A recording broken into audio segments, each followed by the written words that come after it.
Right. Well, welcome everyone to Home Office Hours Live with Vistaprint. Thank you so much for joining us today.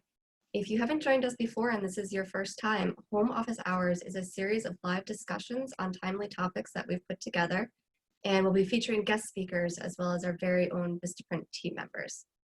We know that small business needs have changed and we wanted to help, so we created the series as a way to connect and to share advice during this time when we're all spending a lot of time working from our homes, and we know that we're dealing with various challenges. So we've tapped colleagues to help answer some of the questions that you're all having as business owners. So today we have two folks with us from our organic search team here at Vistaprint. We have Johann Godey, our Director of SEO. Can you give us a hello? Hi, everybody. Happy to be here today. Awesome. Thank you for joining us.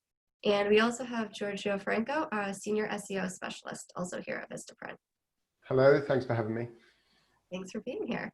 So today we're talking about a really critical step in this new world. It was already heavy on digital, but of course it's even heavier on digital now. And that step is optimizing your website to be found in organic search results.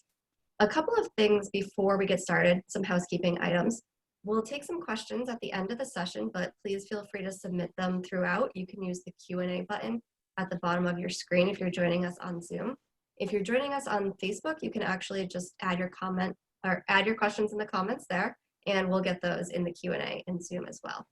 And we'll also be sending a recording out after the session via email if you did sign up via Zoom.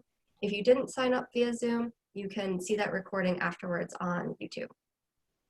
So let's get started and jump into it. I will give the two of you the chance to pull up some slides. I know that you had prepared some things to share with us, so thank you. So Johann, let's start with you. Let's start with the real basics here. How do you get started with your website? Yep, no, it's important to start right, so you get on the right path. And the first really important item is to decide on a domain name. So how your website is going to be called. So if you have a suitable brand name, that's perfect, and the domain is free, you can just take this. But if not, then what's really important is to make sure that your domain name is going to be very easy to remember. So people can go and search for it and find it very easily. Don't go for something too wild. It's really important to just make it easy. So once you have a memorable domain name, the next step is to select a content management system and called CMS. CMSs are basically tools that enable you to publish very simply some web pages. There's a lot of CMSs, and the tip I wanted to bring today is simply to check some example of the different providers you may find. So just look at the website, look at the different use cases and clients that they are listing, and just get a feel for the CMS, just to really go for the one you think is providing what you need in terms of web pages. So there's two types of CMSs usually. You have the full DIY, so do it yourself, where basically you need to build quite a lot of the web pages, and there's more full service where somebody will put the design together for you. Of course, there's pros and cons. For the DIY, the pros is that you can really build yourself what you want. The cons is time. And I really want to stretch the importance of this. It does take time to build and maintain a website. So make sure that you have a few hours a week to update and keep it really fresh and interesting. If not, it's probably going to be difficult to make it successful. On the fully service side, the challenge, of course, is cost, and you have to account for this and make sure that it's going to work out with your marketing budget. The last point on CMSs, make sure it's mobile friendly. Nowadays, about half of all consumers are buying through their mobile, so it's really, really important to make sure that your website is going to be mobile friendly. So usually CMSs offer also as a bundle hosting. Hosting is basically where your site lives, where it's saved and people can access it through the request through internet by having these pages saved on hosting company servers. And two tips quickly for the hosting, to select the right hosting. The first one, and this is something now we've been saying for a few years, but it's really important to ensure that the website is going to be HTTPS, which basically means a secure connection. This is a very important signal now for search engine, and you want to watch out for this. It should not necessarily be at an extra cost. Nowadays, most of the CMSs and hosting companies just offer it for free. And the second tip, which is similar to selecting the CMS, is also to check examples. So really my recommendation is to ensure that you do some research, you really take some time to understand what are the different offers and get a good feel for it. I just wanted to recommend two tools. So the first one, PageSpeed Insights, is a tool created by Google that gives a very good breakdown of what is costing time for your page to load. And that's very important to understand. And also in terms of page speed, what you need to get started with is metrics, because there's a lot of different metrics for page speed. You have how long it takes for the first image to come up, how long it takes for the full web page to load. So it's important to really understand this.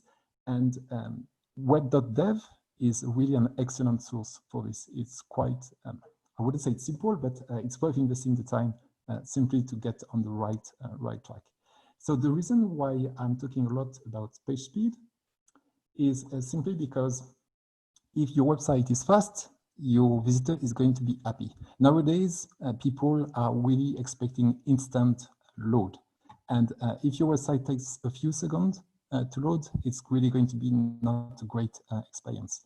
In fact, I wanted to refer to a case study also created by Google. It's a company called Cook. And for this website, they've reduced the average page load time by 850 milliseconds.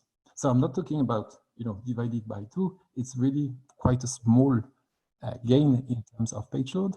But this cutting down by 850 milliseconds managed to increase conversion rate by 7%, which is absolutely massive.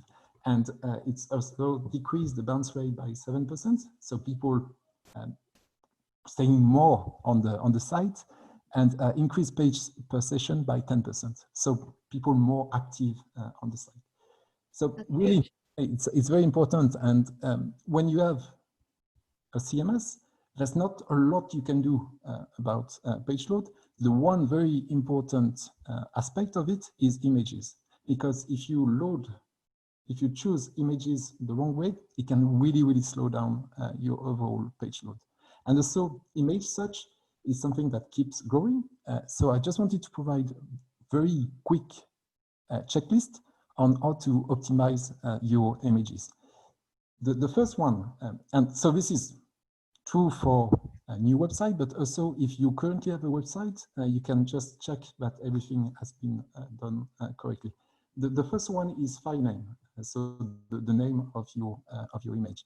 And usually you can have some very strange file name that doesn't mean much. So the recommendation is just to have a very descriptive file name. So I just gave the example of Blue Widget. So you just basically say this is the product name, which help search engine and to understand better what the image is about. Format is very important, and JPEG is usually faster than any of the others. There is now WebP, which is a new format, which is really made for speed. So if you have a bit of time and you're very interested into this, I recommend diving a bit more into it.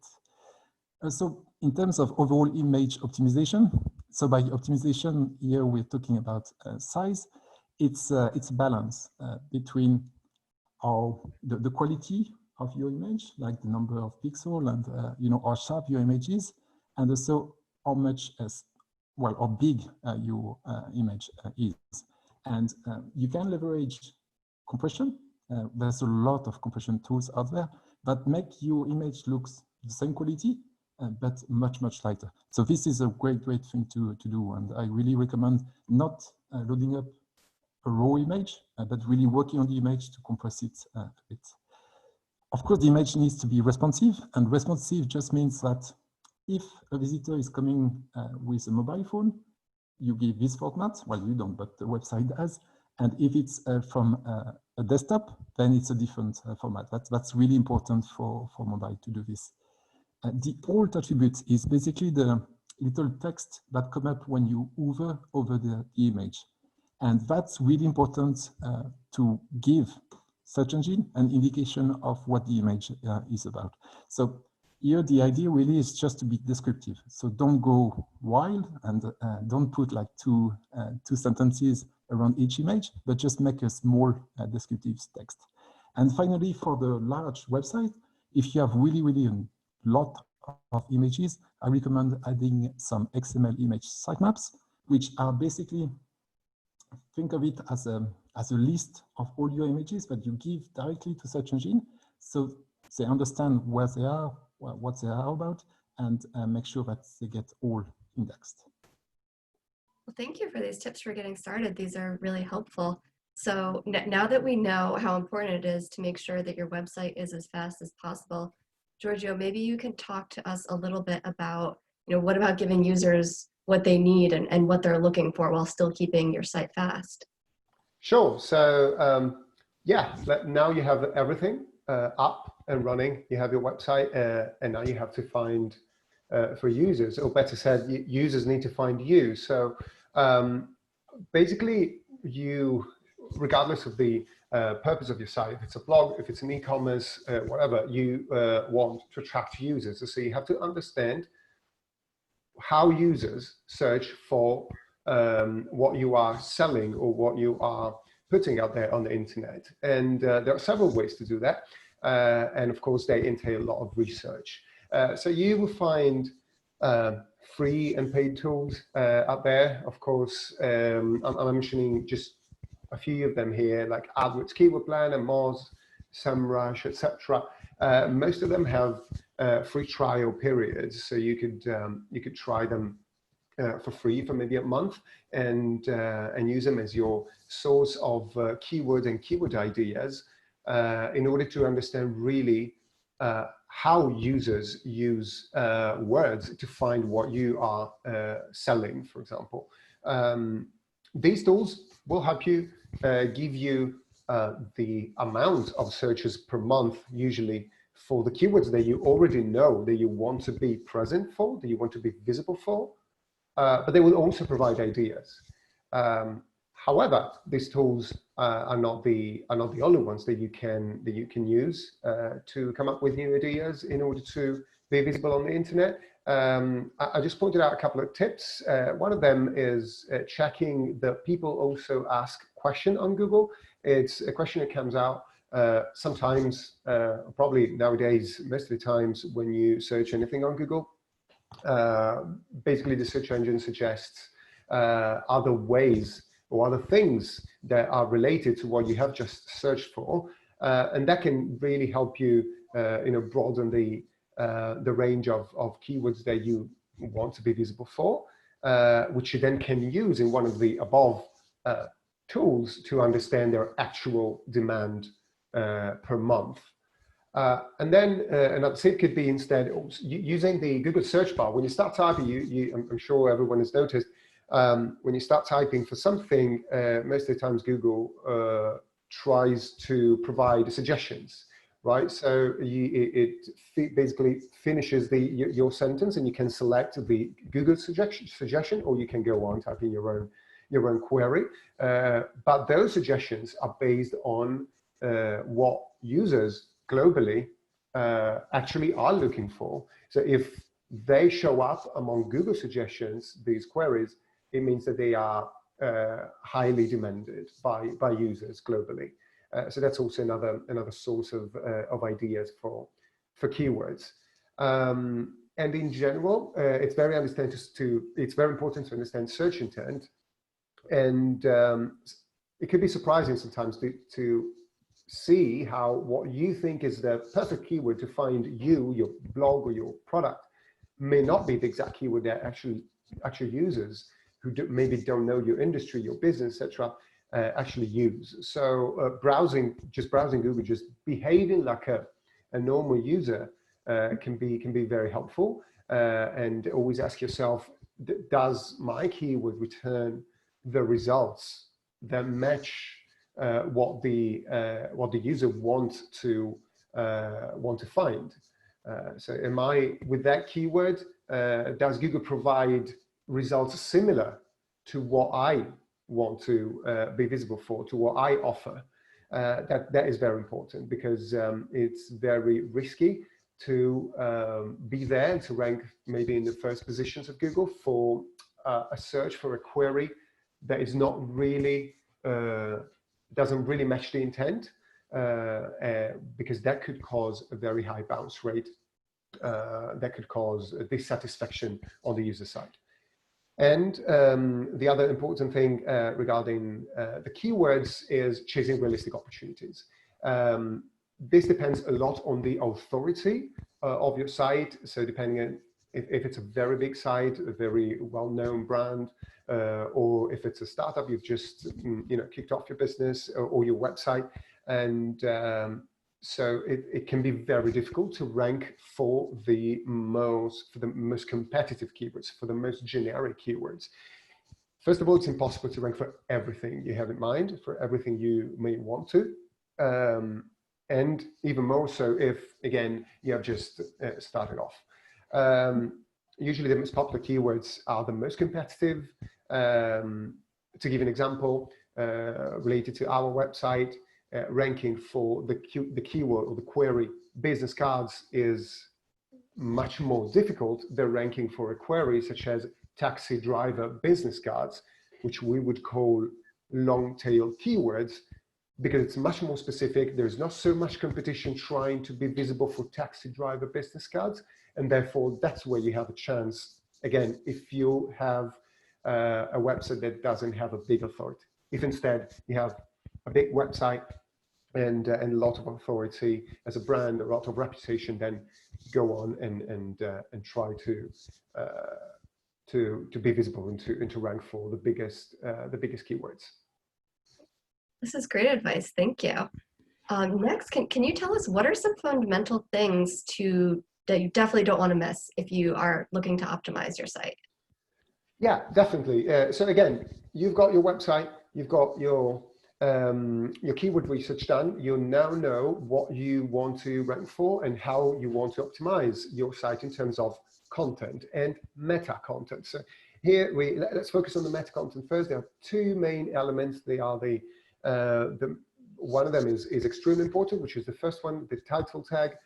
They're both very important for SEO, but the main difference between the two, between title tag and meta description, is that one is a ranking factor. The other one, the meta description, is not a ranking factor. This is very important to bear in mind.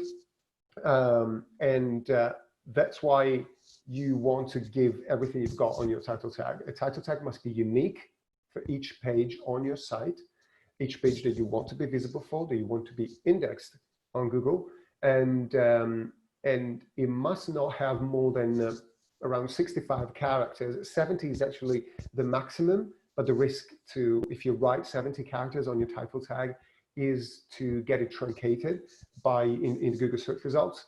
You can check a title preview tool, which basically would simulate how your title would look like on the Google's results page. And of course, you definitely want to use your best keyword. So the keyword that you consider the most important for that particular page. And if possible, try to put it to the left, as to the left as possible of your title tag. So basically in the Western world, at the beginning of your sentence. So title tag is a ranking factor. Again, it's a meta content because it is only visible on the search engine results page. It's not visible on your actual page on your site. Same for the meta description. It's meta content, so it's visible on the search engines. Again, it's not a ranking factor, but it's an extremely important piece of content that is a description right below your title. on Google. That should be, of course, enticing. They should invite people to click on your result, because you really provide those small details that will make your result more interesting than the competition. Again, here you want to use your primary and secondary keywords. In this case, you can, because it's longer, you can use more keywords, and the length should be around 250 characters. Let's go very quickly on the content. So the content is what you have on your page, on your site. The copy, you want to use all your keywords in the copy, of course.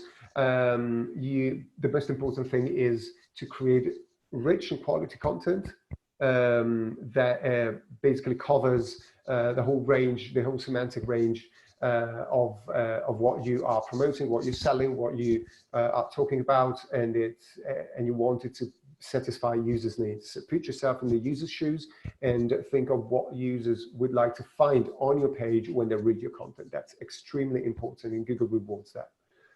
And images, this is also, of course, Johann already mentioned it.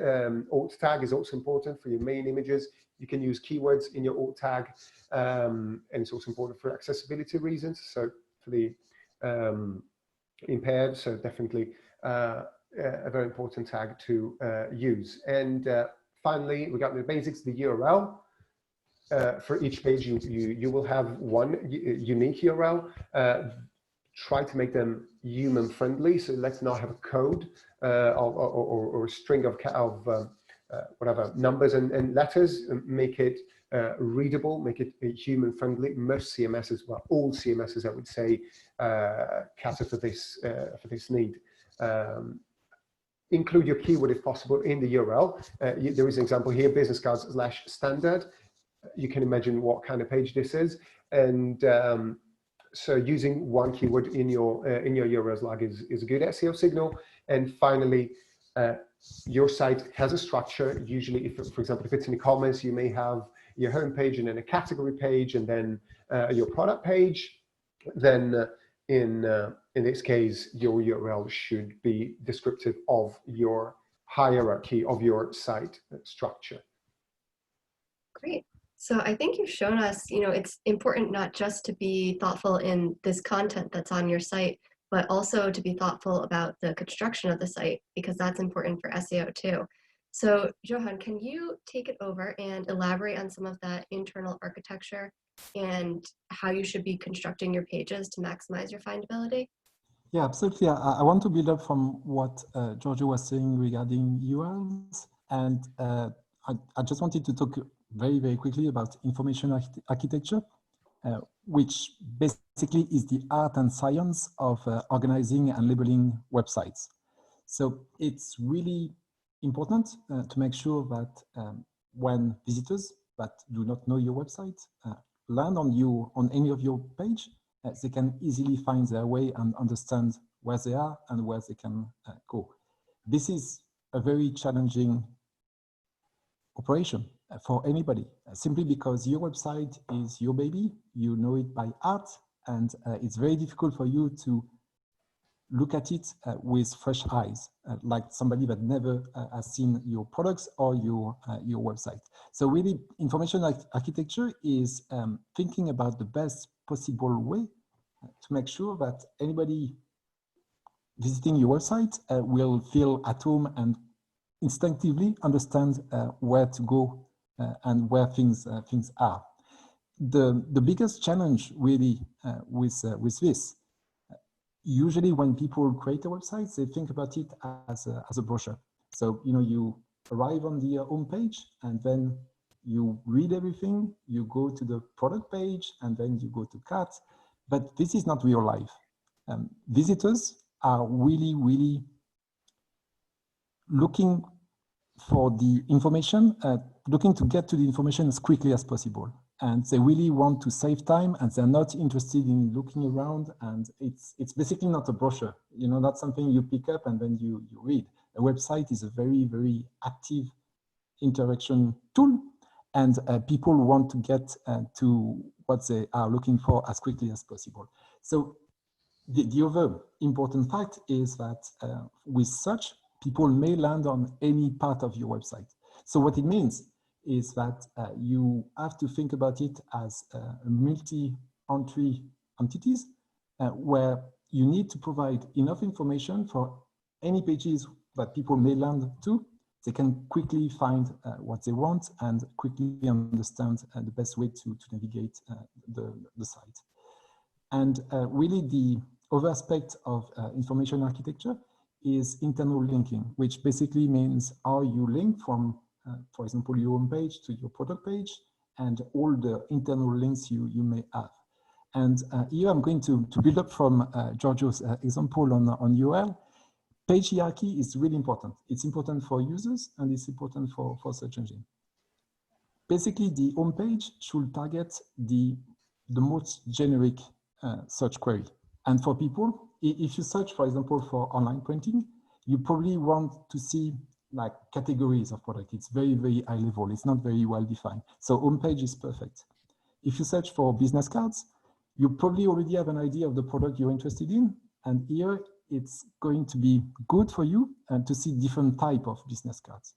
Then if somebody search for rounded corner business cards, the intention is clear. The person wants really to find this specific product, so product page will be perfect. And I took another long tail example than Giorgio, the dog walking business cards, which is a very popular one. And here you really want to offer some example of business cards with already dog walking as a template. So a gallery page will be perfect. So you have to think about the structure of your site with user intention and making sure that the more generic the keyword, the higher level the page you target it with. And also very important for internal linking is not just about vertical links, but it's also horizontal, meaning that it's a very good way for visitors and for search engine to visit and to realize that you have other products if you make some horizontal links, meaning that at the same level of the page, you link to the equivalent product pages, for example. This is great advice on smart structure. Thank you. Giorgio, let's end with you. How do you ensure continuous improvement and make sure once you have your site up and it's optimized that you know what's performing and how you can improve on it? Yeah, definitely. Understanding what's going on your website and understanding how users behave and what your performance is at the end of the day is fundamental. First of all, to know how you're actually doing. If you have an e-commerce, for example, or if you're trying to monetize your business through a blog or whatever, it's very important. But also because by analyzing these data, it's the only way to improve, basically, by understanding where you are being successful, where you're not. It's how you can learn and improve. Google Analytics, this may sound very complicated to someone because it's of course a tracking tool by Google. It's for free, which is great, and also nowadays it's not complicated at all to install, especially with the modern CMSs, because most CMSs basically provide very easy plugins where you just have to copy and paste one ID and you're tracking your site like that. If you want to go a little bit deeper, you can invest some time, and but definitely, yeah, I put it here. It's really having a good tracking setup can be one of the best investments for your business in the long term, because it will really give you the picture that you need to look at. And then starting from there, you want to learn and optimize based on your learnings. Depending on the site, depending on your business and on your objectives, of course, you can focus on different metrics. Just to give you an example, if you run a blog and your objective is to attract users and have them reading your article because, for example, you're monetizing it with some ads or any other way, time on page or bounce rate also can be an extremely important metric that you want to keep an eye on. Whereas, for example, if you have an e-commerce, time on page maybe is not so important, but definitely conversion rate is, right? You want to know how many of your customers actually convert, actually buy your products when they visit you. So you can, by analyzing your site, you will understand which pages work very well, which ones do not, and those are the ones that you want to improve. But even those that work are the ones that you may want to optimize even further. And Google Analytics, for example, provides really interesting information regarding the demographics. So you can learn, for example, the age group, more or less, of your users. You can learn where they come from. You can learn their interests, and so it's really useful information that you can then use and maybe invest upon with some other marketing strategies. This is a great overview. Thank you both. I know we are just a couple of minutes over, but I do want to give a chance to for the audience to ask a couple of questions. So we'll stay on for just a few more minutes and take a couple of questions. The first one that we have here is, do you have specific recommendations for tools to help me with my SEO efforts? Johann, maybe you can start with any tools that you are aware of, and then Giorgio, if you can jump in with any others that you like. Yep, no, for sure. For me, the most important tool is, because in SEO, the challenge is that you don't get a lot of data on search query or else, apart from Google Search Console and Bing Console as well. So really, this is the most crucial tool to set up as quickly as possible. You just need to verify a file. It's a very simple process, and then you get all the details on the exact queries that generated traffic, and also a lot of information on the health of your website. So this is really the one tool you have to invest in, and it's free, by the way. Free is always good. Thank you. Giorgio, how about you? Any recommendations? Yeah, definitely. The ones I shared in the previous slide, I think are all good options, like SEMrush, Ahrefs. Very good to have a broad understanding of how your site is doing in terms of SEO, in terms of optimization, because they provide insights on your technical optimization, quite high level, but still very useful, and also on your content optimization. Like, are you optimizing for the right keywords? Are you missing some opportunities, etc.? So those are very good tools that we also use. Perfect. Thank you. All right, so we'll take just one more question here before we wrap up for the day. Johann, maybe you can take this one. What would you recommend if I can't get the URL that I want? Yeah, that can be a challenge, and it can be a deception if the domain you were thinking about is not available. But really, it's not a big challenge, because all you need to do is make sure that your domain is easy to remember, and then you can work on branding and do a lot of things around this. So don't be too distraught if it's not available. You can just ask around some friends, get some ideas, and just go for a domain name that's easy to remember and just nice to mention. Great advice. Thank you. All right, so we are going to wrap up for the day here, but we are going to be hosting these discussions regularly on various topics, and we definitely want to hear what you as the audience are interested in hearing about. If you're on Zoom, there's going to be a survey at the end of this. If you're on Facebook, the survey link should actually be pinned in the comments as well, so you can take that survey also if you're joining us via Facebook. If you have any follow-up questions, you can send questions to homeofficehours@vistaprint.com. That's on the slide here at the end. And you can find more information about SEO as well as many other topics in the meantime if you visit us at vistaprint.com/hub. So this has been Home Office Hours Live. Thank you so much, Johann and Giorgio, for joining us today. Thank you. And thank you to the audience for taking the time to be with us. We will talk with you soon. Thank you.